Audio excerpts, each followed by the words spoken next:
E aí, pessoal, voltando a falar sobre as eleições de 2022, né? Então, há poucos dias a eleição, e vamos aí falando sobre os senadores. Primeira coisa, o que faz um senador? Tá? Além de funcionar como um tipo de câmara alta, ou seja, os deputados, que é a câmara baixa, né, deputados federais, eles votam alguma lei, alguma coisa, tem que ir para o Senado para aprovar. Tipo, é uma revisão do que os deputados fazem. Tá? Eles têm algumas competências privativas, as mais notórias são processar e julgar ministros do Estado, presidente, ministro do STF, tá? Tá? São eles que julgam, processam e julgam o chefe dos outros dois poderes. Tá? Então é uma competência muito importante e é bem notória, ainda mais pelos desmandos do que teve do judiciário. Então, de alguns membros do judiciário, seria do Senado trazer eles para prestar esclarecimento. Tá? E não só trazer esclarecimento, mas sim para processar e julgá-los. Tá? Vamos lá. A candidatura ao Senado funciona um pouquinho diferente das funções do Executivo, que a gente chama de votação majoritária, né? Uma eleição majoritária, ou seja, quem tem mais de 50%. A do Senado é majoritária, é quem tem mais votos, é por cargo. Então, esse ano tem um, ok? Mas nos anos que tem dois, não tem essa coisa de maioria, coisa assim. Tu elege pro cargo mesmo, tá? Ao contrário dos deputados, que tu vai pela maioria. Tu pode votar no partido, tu pode votar em outras coisas. O Senado, tu não pode votar no partido. Tu tem que votar na pessoa. É nominal na pessoa mesmo, tá? Só que tem uma questão, o Senado não tem segundo turno como presidente e governador. Então, se o cara conseguir 0,5% a mais de votos que o outro, mesmo que for tipo 15%, 20%, o cara se elege. Então, é muito importante indicar essa maioria, né? Ter essa proximidade de maioria. E nisso foi muito interessante as pesquisas, né? Vou falar sobre o Rio Grande do Sul. O atual ocupante do cargo é o senador Lazier Martins, que ele trabalha no grupo RBS, até tem um meme dele tomando choque na Feira da Uva de Caxias do Sul. Ele é do Podemos, ele era PDT, foi pro PSD e agora é do Podemos. E ele, percebendo que não tinha força política para essa candidatura, ele mudou. Um pouco antes do registro da candidatura, foi para deputado federal. Tá? Aqui eu vou inverter um pouquinho a ordem, vou falar dos nomes menores para depois falar dos outros três maiores. Tá?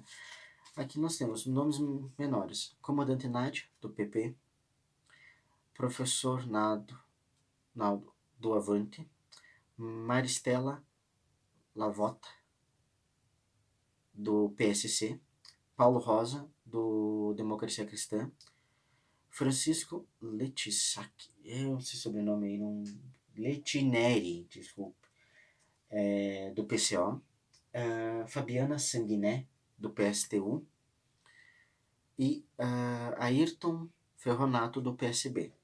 Tá? Esses estão ali cumprindo tabela. Dificilmente vão conseguir alguma coisa. Tá? Quem que tá a disputa? E o Rio Grande do Sul, pelo que eu vi, é o estado que mais disputado tá. Tem tipo 16 estados que estão, 8 que estão tipo assim, quase certo, 8 nomes, né, os senadores que vão escolher. Outros 8 estados têm um favoritismo bem grande.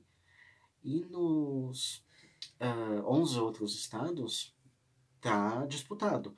Mas o grau de disputa do Rio Grande do Sul tá sendo bem único. Tem 3 nomes, estão tecnicamente empatados, tá?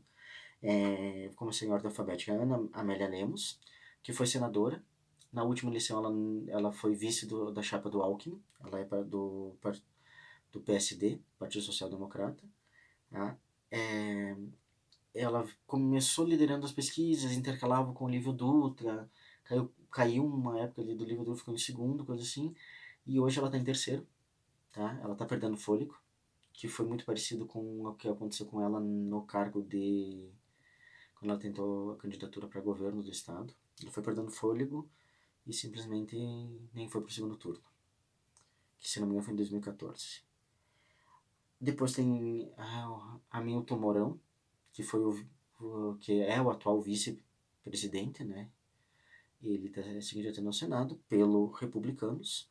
Esse é o contrário, ele começou em terceira, ali meio embaixo, assim, e conforme as pessoas foram, acho que sabendo ou interligando o nome dele ao Bolsonaro, e foram vendo, ele está se candidatando ao Senado, então ele começou a subir. Então, conforme a eleição foi andando, foi subindo. Quem se manteve mais ou menos estável, tem um certo nome, já foi governador do estado, é um nome forte do PT, é o Olívio Dutra. Né? Ele tá mais velho, não é assim tão. Mas ele ainda é um nome bem forte do PT. E ele tem se mantido estável na intenção de voto. Né?